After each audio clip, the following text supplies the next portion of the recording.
Good morning बच्चों। इस corona के महामारी में मैं दो शब्द आपसे कहना चाहता हूँ कि मेरे प्रिय बच्चों, आप इस महामारी से डरे नहीं और आप अपने परिवार को साथ में लेकर के इस महामारी से आपको लड़ना है और अपने मम्मी और पापा को घर से बाहर ना जाने दें और खुद भी घर से बाहर ना निकले। जैसे कि लोग आजकल बहाने के रूप में जैसे कि दूध, सब्जी, राशन आदि का बहाना करके वो घर से बाहर निकलने का प्रयास कर रहे हैं। तो मेरी आपसे यही गुजारिश होगी कि आप लोग घर पे रहें और सुरक्षित रहें।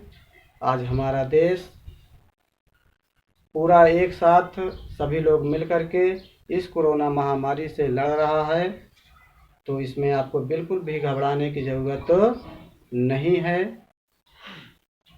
और इस लॉकडाउन में आप घर में बैठ कर के बोर हो रहे हैं, तो सोचा कि क्लास आपकी स्टार्ट होगी, खुलेगा, शासन आदेश देगा तो हम विद्यालय खोलेंगे।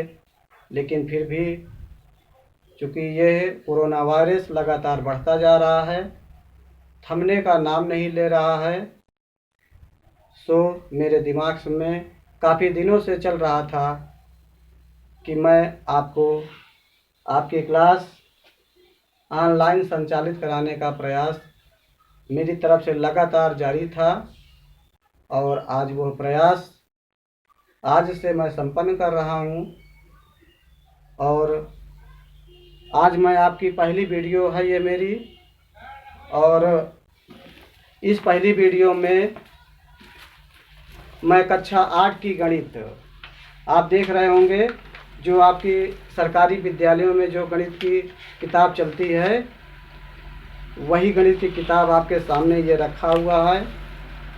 और इसको आपको जो है ये सभी जगह उपलब्ध भी हो जा रही है।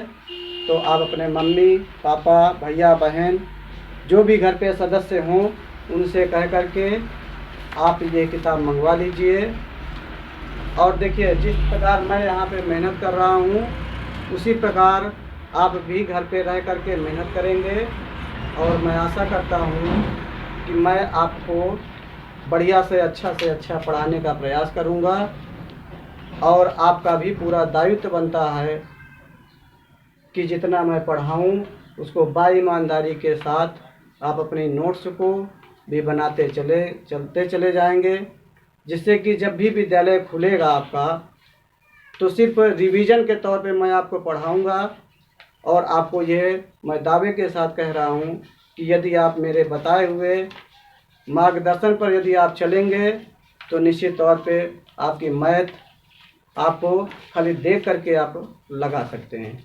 चलिए, आज सुबह की मधुर बेला पर आप सभी लोगों को विनय की पाठशाला में कक्षा 8 विषय गणित और अभ्यास 1 का एक विषय में आपको लेके चल रहे हैं। और ये किताब बड़ी ही सरलता पूर्वक आपको उपलब्ध हो जाएगी।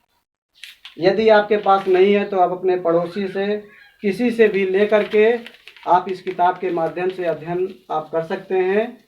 और ये देख लीजिए, ये है, देखिए, अभ्यास 1 का ए।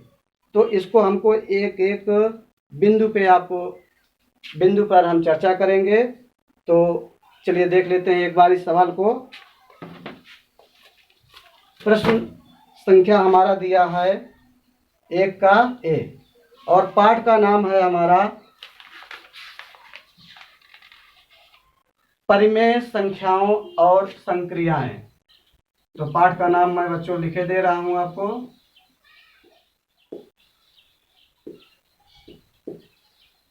परिमेय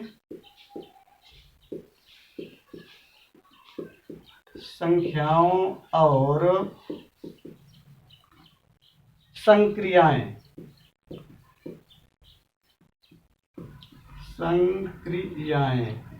तो पाठ का नाम है आपके सामने परिमेय संख्याओं और संक्रियाएं। तो पहली बात तो आप देख लीजिए कि परिमेय संख्या होता क्या है। इसको आप ध्यानपूर्वक अभी लिखने का प्रयास आप नहीं करेंगे, पहले आप इसको भली भांति समझ लेंगे, और जब आप समझ लेंगे तो समझने के बाद मैं आपको ये वीडियो भी आपके ग्रुप में डाल दूंगा, अपने स्कूल के ग्रुप में डाल दूंगा, जहां से आप इसको दोबारा या कभी भी आप इसको देख सकते हैं। और इसके साथ साथ मैं खुद एक घर पे रह करके एक नोट्स आपके लिए तैयार कर रहा हूं, और उसी से जितना आपको पढ़ाऊंगा उतनी आपको फ़ोटो खींच करके आपको भेज दूंगा ग्रुप में, जिससे कि आप यदि वीडियो में कहीं किसी प्रकार की कोई समस्या उत्पन्न हो रही है तो आप उस नोट्स के माध्यम से आप सवाल को हल करने का प्रयास करेंगे, और बेहतरीन अच्छे ढंग से आप इस क्वेश्चन को आप अपनी कॉपी में अच्छे से आप उतारेंगे। चलिए देखते हैं ये परिमेय संख्या हमारी है, तो पहले देख लेते हैं कि परिमेय संख्या हमारी होती क्या है। तो हम यहाँ पे एक परिभाषा डालेंगे परिमेय संख्या की। तो परिमेय संख्या जो होती है वो हमारी होती है कि परिमेय संख्या वह संख्याएं होती है जिसको हम P/Q के रूप में, यानी परिमेय संख्या आप यहाँ पे डालेंगे एक परिभाषा यानी परिमेय की परिभाषा है, इसको आप लिखेंगे परिमेय संख्या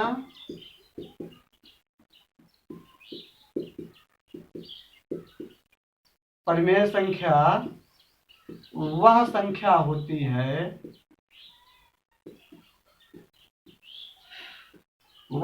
होती है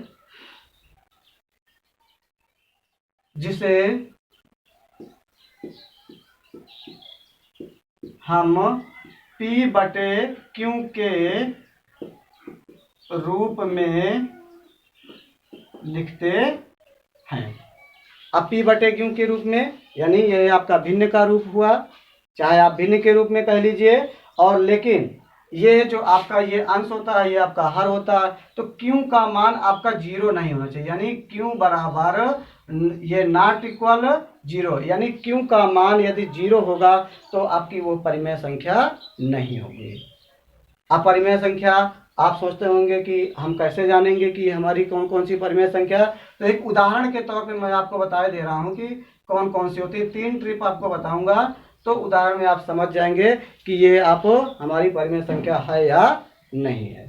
तो देखिएगा मित्रों, पहली जो परिमेय संख्या आप ऐसे भी लिख सकते हैं, 0 हो, 1 है, 2 है, 3 है, ये भी हमारी परिमेय संख्या होती है। दूसरी अगर कहूँ आपसे तो चाहे वो -1 हो, चाहे -2 हो, चाहे -3 हो, ये भी आपकी एक परिमेय संख्या होगी। चाहे वो धनात्मक में हो चाहे आपकी ऋणात्मक में हो, दोनों ही आपकी परिमेय संख्या होगी। तीसरा जो रूप बनता है इसका, तो तीसरा रूप चाहे आप 1/2 भिन्न होगी, चाहे 1/3 भिन्न हो, चाहे 1/4 भिन्न हो, चाहे 2/5 भिन्न हो। अगर ऐसी इस तरीके से कोई संख्याएं हैं तो वो संख्या हमारी